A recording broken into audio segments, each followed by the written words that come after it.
Nako, sigurado po ako, isang higop nyo lang dito sa ating mainit at masabaw na ulam, may papawalistik po talaga kayo. Basta damihan nyo po ang tubig na pakukuluan natin at lagyan nyo ng konting asin, lagyan po natin ng konting paminta. Pagkatapos ng paminta, lagyan po natin ng isang dahon ng laurel. Ito pong mga buto-buto, ito po'y maayos, hindi ko po ito kinuha sa basurahan at hindi ko po ito hiningi sa restaurant. Ito po'y isinusubi ko kapag ako po'y bumibili ng lechon manok, yung mga buto'y iniipon ko. Kaya po ito, pakukuluan natin para mapakinabangan. Yan po ang tinatawag nating kaldo. Isasara na po natin yan at pakukuluan po natin yan siguro ng mga kalahating oras. O ayan, kumukulo na. Tatanggalin ko na po yung buto at ang isusubi natin ay yung pinagpakuluan. Yan po ang tinatawag nating kaldo kasi marami nagtatanong ano po yung kaldo? Ano po yung kaldo? Oo, yan ang kaldo. Mga 3 kutsara ng mantika ang ating papainitin. Magisa na po tayo ng bawang, 5 pirasong bawang. Haluin ng konti. Isunod na po natin ang sibuyas. Halo ulit. Kapag kaluto na po yung ating bawang sibuyas, ilalagay ko na po itong ating manok. Ito pong manok na ito isang malaking pitso ng manok na may kasamang konting balat na isinama ko po dun sa ating kaldo. Pinakulo ko at ito, hinimay-himay ko. Patisan na po natin, 1 kutsarang patis. Gusto nyo dagdagan, bahala po kayo kung maalat kayong kumain. Lalagyan ko po ng 1 kutsarang toyo. Haluin po natin yan. Luto na yung manok, so hindi na ito magtatagal ha. Tinitimplahan lang natin. Halu-haluin lang natin at na magkasama-sama yung mga ricado. Para po may kulay ng konti, lalagyan ko ng konting atsuete ha. Mga 1 kutsarita. So, haluin po natin yan.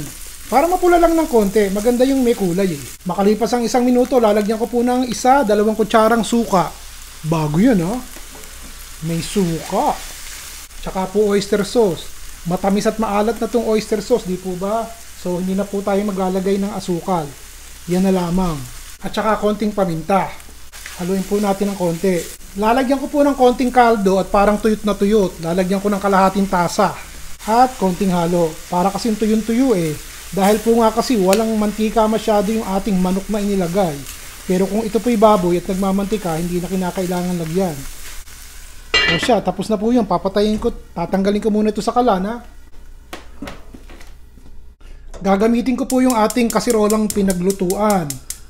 Siguro mga 2-3 kutsarang mantika ulit itong ating papainitin. Gisa ulit tayo ng bawang. Marami-raming bawang. Mga 7. At saka po sibuyas. Siya. Umpisahan natin maggisa.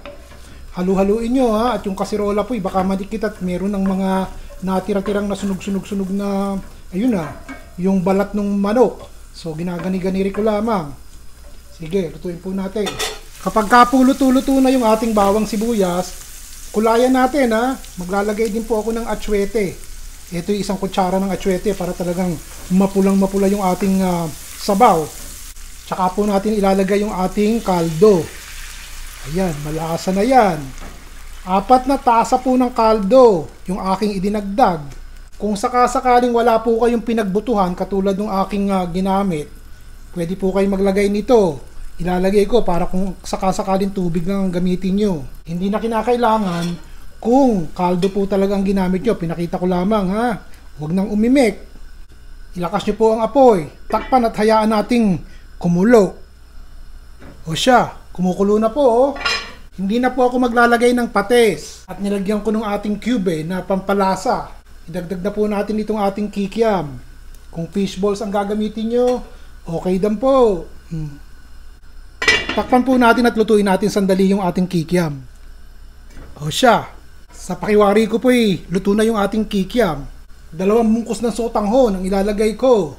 Ayan. Yung iba, binababad sa mainit na tubig po yung ating sotanghon bago ilagay para madaling lumambot. Pero diretso na natin, madali naman talagang lumambot Ayan po. 2 bungkus lang ang aking ginamit ha.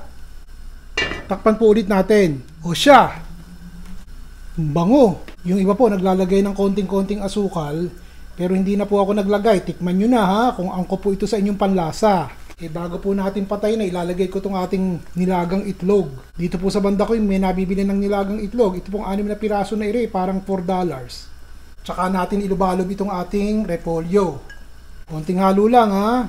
Mainam siguro, hinaan ko na yung apoy. Sa katamtaman lang at ayoko naman talagang maluto ng Sobra-sobra yung ating gulay. Lagyan natin ng paminta, parang hindi ko pa nalalagyan eh. Mainam to eh, maraming paminta yung ating sotanghon eh. At saka po kinchay o kaya naman sibuyas na mura kung gusto nyo.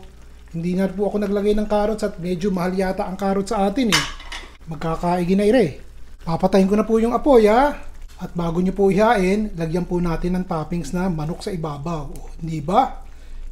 Ibang style po yan ng pagluluto ng sotanghon. Palagay ko naman eh, magugustuhan nyo ire. Sulit na sulit ang oras na ibinahagi nyo sa panonood nitong ating ulam na ibinahagi ko sa inyo.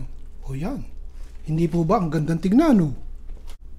Ang ibinahagi ko po sa inyo ay kakaibang pagluluto ng sotanghon. Kung naibigan nyo po, gawin nyo po sa bahay. May okasyon man o wala. Anumang oras, anumang araw, kahit anong hapunan, tanghalian, almusal, pwedeng-pwede po ito. Hindi na po magkakanin. Magustuhan nyo po sana. Si Ron Bilaro po ulit at maraming salamat.